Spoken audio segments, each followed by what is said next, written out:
I'm 71 years old, and I need to tell you something that's going to make a lot of people angry. I've been married for 45 years to a woman that everyone thinks is perfect. And they're right. She is perfect. Perfect house, perfect manners, perfect reputation, perfect everything. And I've been quietly miserable for almost half a century because of it. If you're watching this, you probably think I'm about to trash my wife. I'm not. This isn't about her being a bad person. She's not.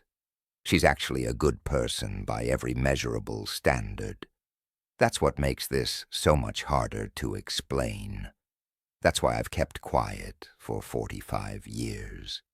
Because how do you tell people you're unhappy with someone who's done everything right? But I'm 71 now.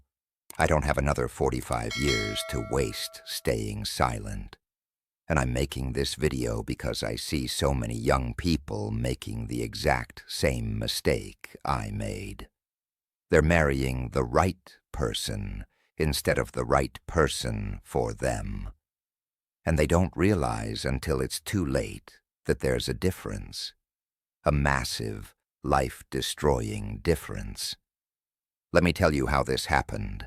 I met my wife when I was 23, fresh out of college, starting my career. She was 21, beautiful, educated, from a good family, everything my parents approved of, everything society told me I should want. And I did want her. Or I thought I did.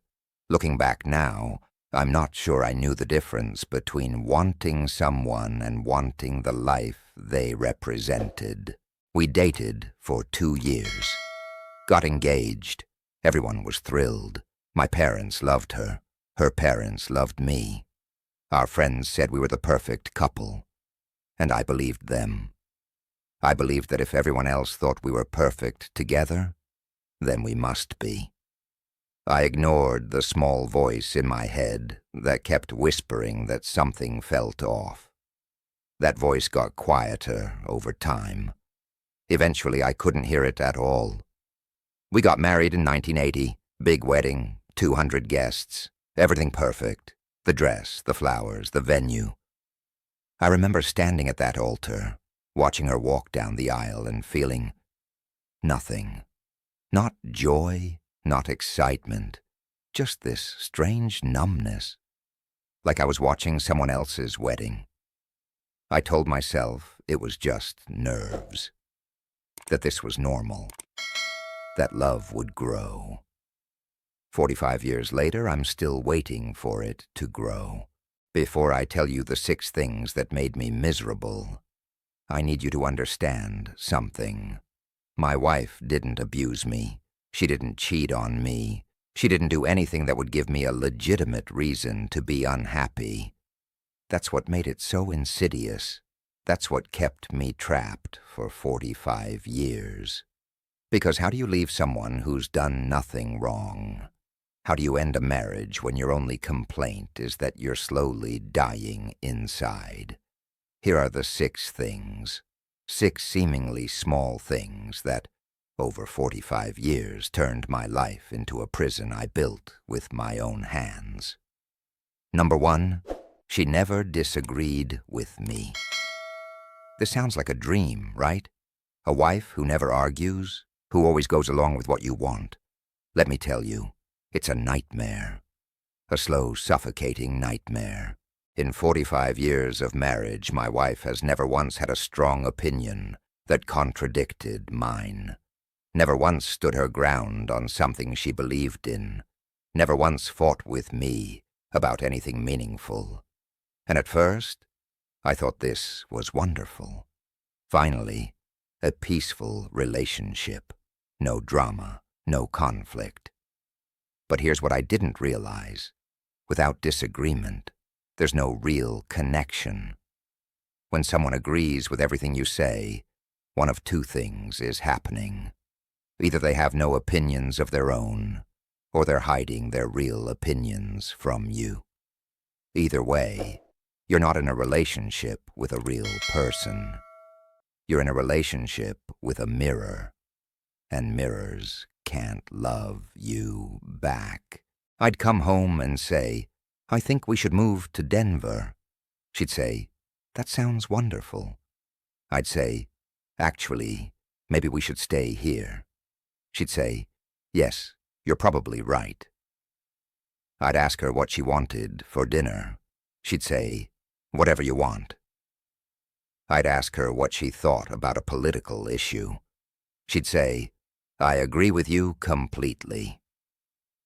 For 45 years, I've been married to someone I don't actually know, because she's never revealed herself, never shown me who she really is, never trusted me enough or respected me enough to disagree with me. And I've spent 4 decades talking to myself, living with a person who's never challenged me, never pushed back, never engaged with me as an equal. You know what's lonelier than being alone? Being with someone who's not really there, someone who's playing a role, someone who's so committed to being the perfect wife that they've erased themselves completely. Number 2, she cared more about appearances than reality. Our house is always immaculate. Always. Not clean. Immaculate. You could perform surgery on our kitchen counters. The decorative pillows on the couch are arranged just so. The magazines on the coffee table are fanned out at precise angles. Everything matches. Everything coordinates. Everything looks perfect. But I can't relax in my own house. I can't put my feet up on the coffee table. Can't leave a book on the couch. Can't have a glass of water without a coaster. Can't exist in my own home without disrupting the perfection. The house isn't for living in, it's for showing off. It's a museum, and I'm just another exhibit. And it's not just the house, it's everything. Her clothes are always perfect.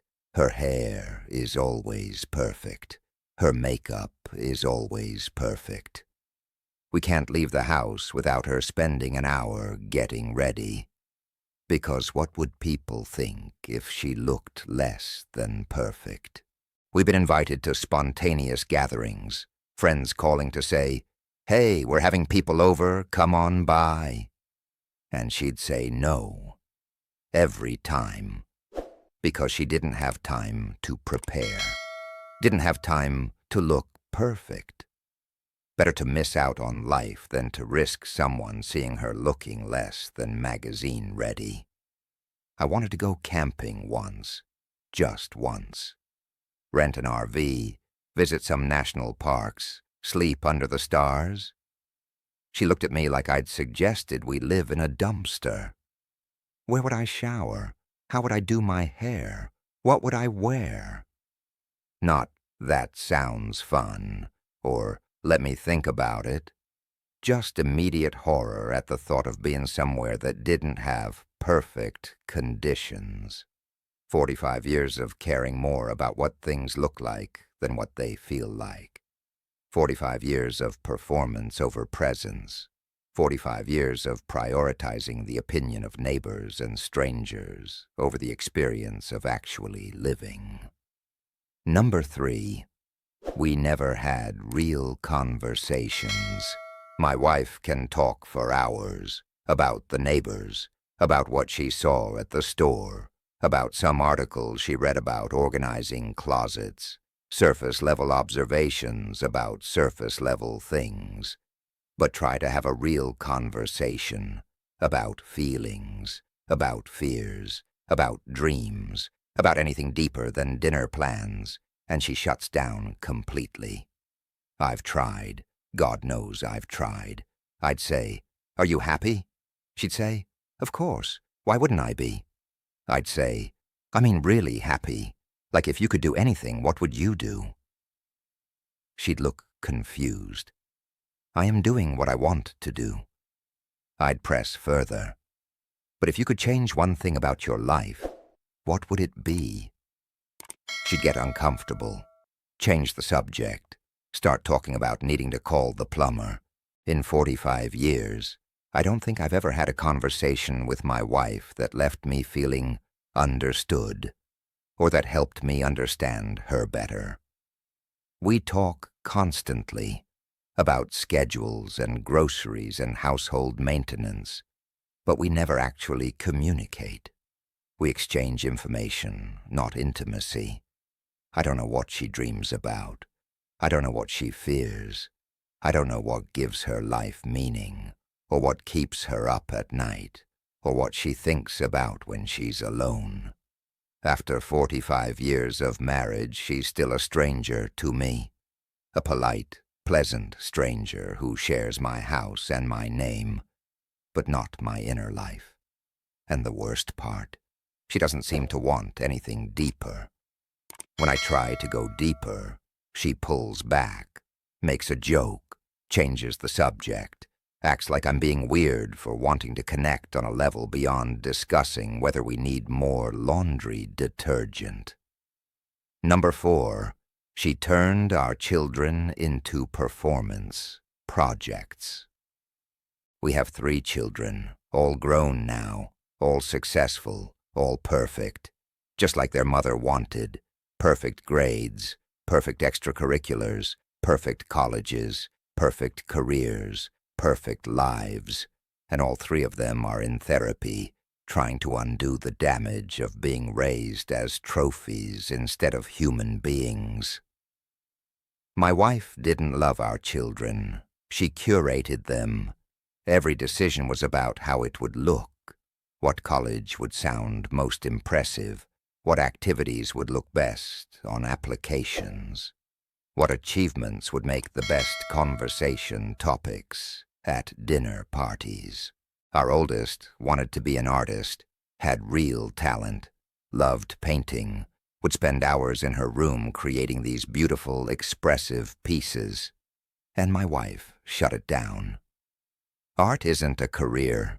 You need something practical. Pushed her into pre-med. She's a doctor now, makes good money, hasn't picked up a paintbrush in 20 years.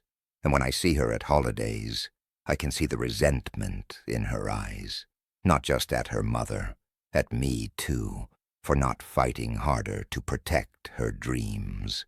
Our middle child was shy, introverted, happy with a small circle of friends, and my wife decided this was a problem, a flaw that needed fixing, forced him into social situations he hated, made him join clubs he didn't want to join, criticized him constantly for being too quiet and not outgoing enough. He's successful now, too. Works in finance, barely speaks to us, sends a card at Christmas. That's it.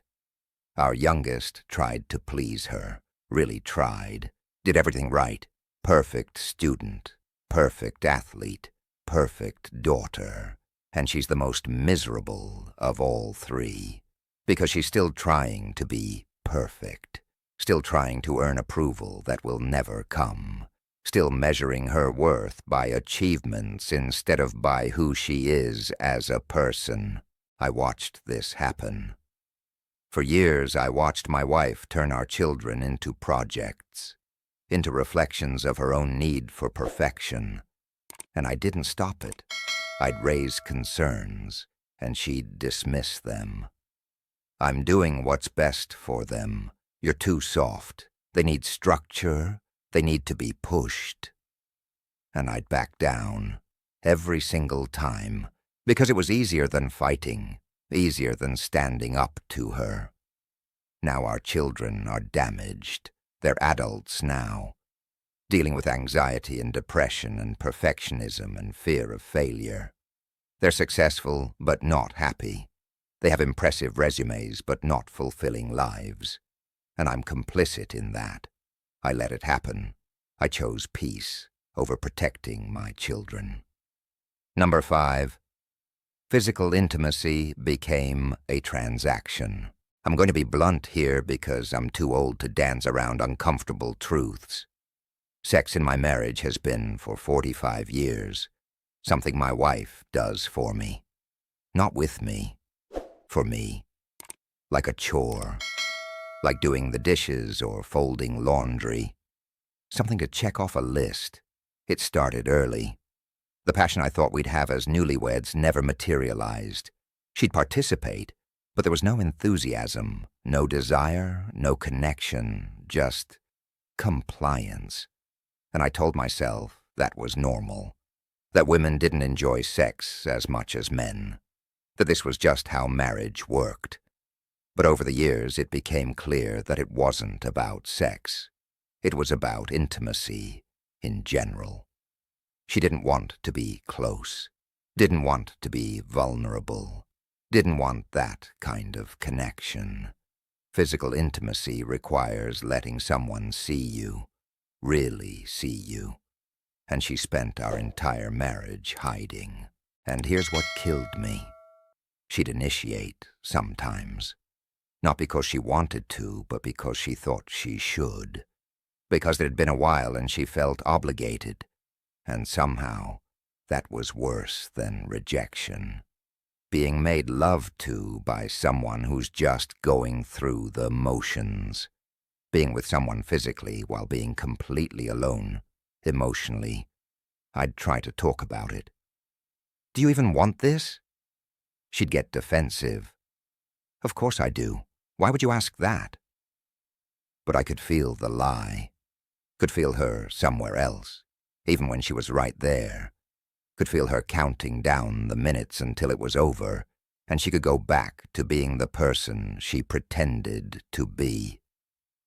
45 years of physical intimacy without emotional intimacy. 45 years of being with someone who never really let me in. 45 years of touching someone who didn't want to be touched. Not by me, anyway. Maybe not by anyone. Number 6. She made every decision based on fear. This is the one that really broke me. The one that I didn't fully understand until it was too late to change anything. My wife has lived her entire life, our entire marriage, driven by fear. Fear of what people think. Fear of making mistakes, fear of being judged, fear of imperfection, fear of anything that might disrupt the safe, controlled, perfect life she's constructed. I wanted to start a business when I was 35, had a solid idea, had done the research, was ready to take the risk. And she said no, too risky, too uncertain. What if it failed? What would people think? Better to stay in the safe corporate job with the predictable paycheck and the slow climb up the ladder. I wanted to move overseas for a few years, a job opportunity in London when I was 42. Amazing opportunity. Adventure. Something different. And she said no. Too far from family. Too uncertain. What about the house? What about her routine? Better to stay in the same town, in the same house, living the same predictable life. I wanted to learn to fly planes. Always dreamed of it. Had the time and money when I was 50. And she said no. Too dangerous. What if something happened? Better to keep dreaming about it than to actually do it and risk failure or danger or judgment. For 45 years, every decision has been made through the lens of fear.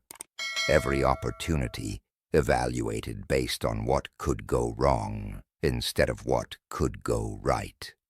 Every choice designed to minimize risk instead of maximize life. And I let her fears become my fears. I let her small, careful, controlled life become my life. Now I'm 71.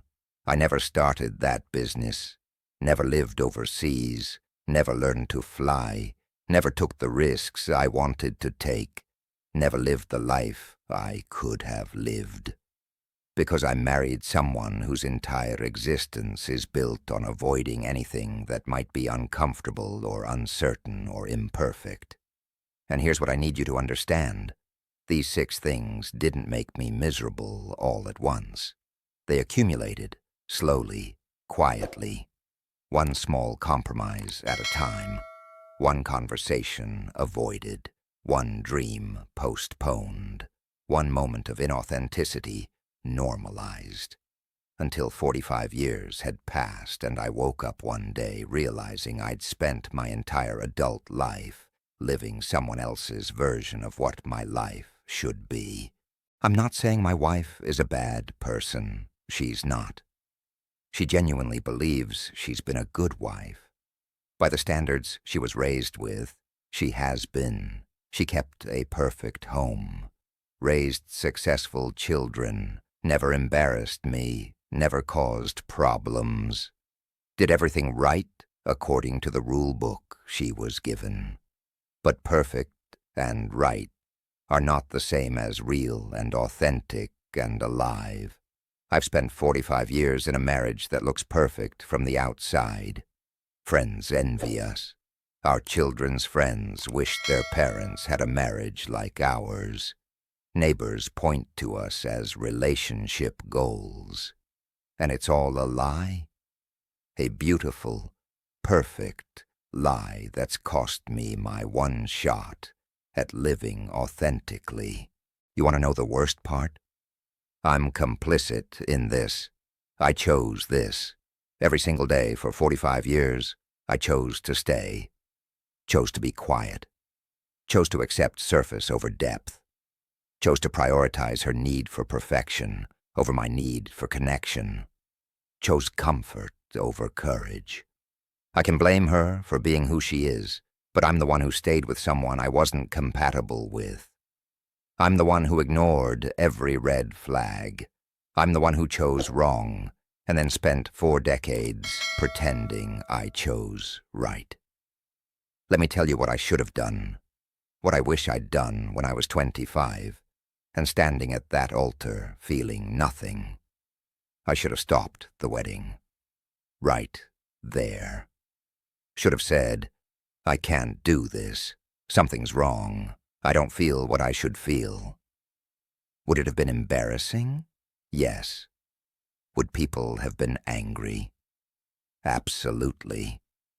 Would it have been better than 45 years of quiet desperation?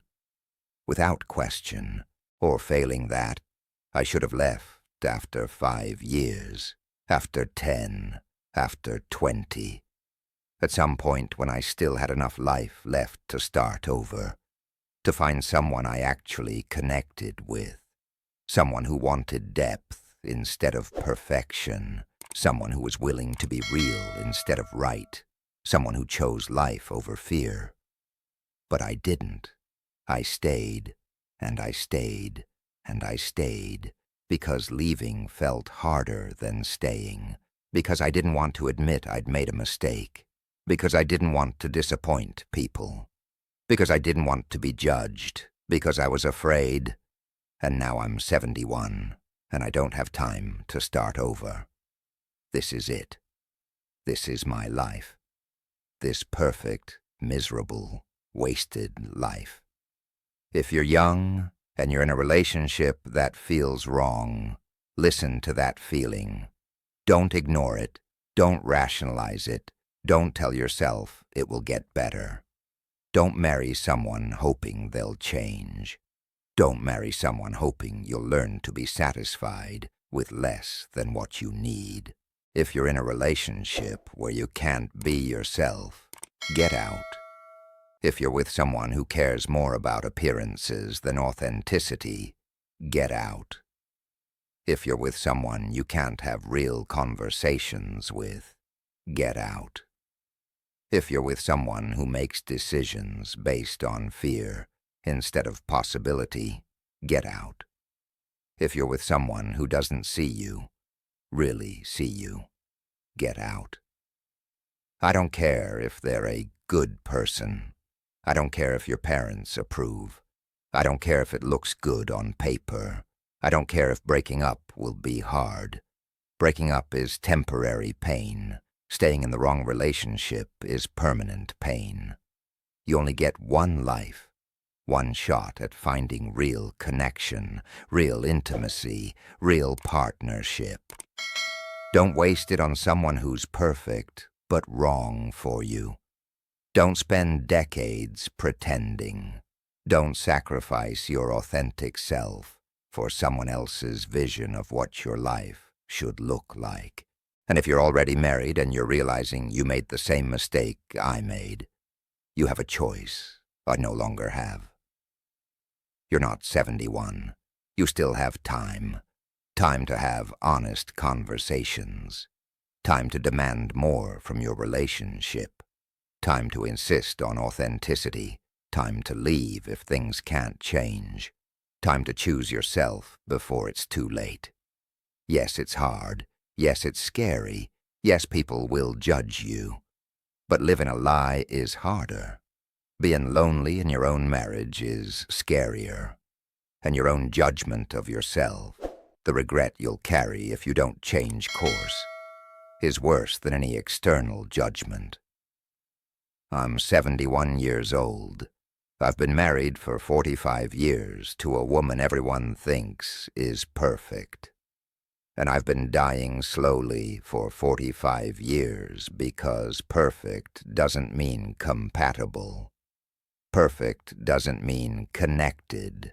Perfect doesn't mean right. If I could go back, I'd choose messy and real over perfect and empty.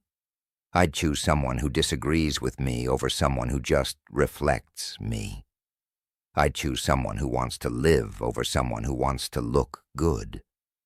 I'd choose depth over surface, connection over compliance, authenticity over appearances, but I can't go back. I can only warn you. Don't make my mistake. Don't marry the perfect person if they're not perfect for you. Don't spend your life pretending. Don't wait until you're 71 to realize you never really lived. The clock is ticking. What are you going to do with your time?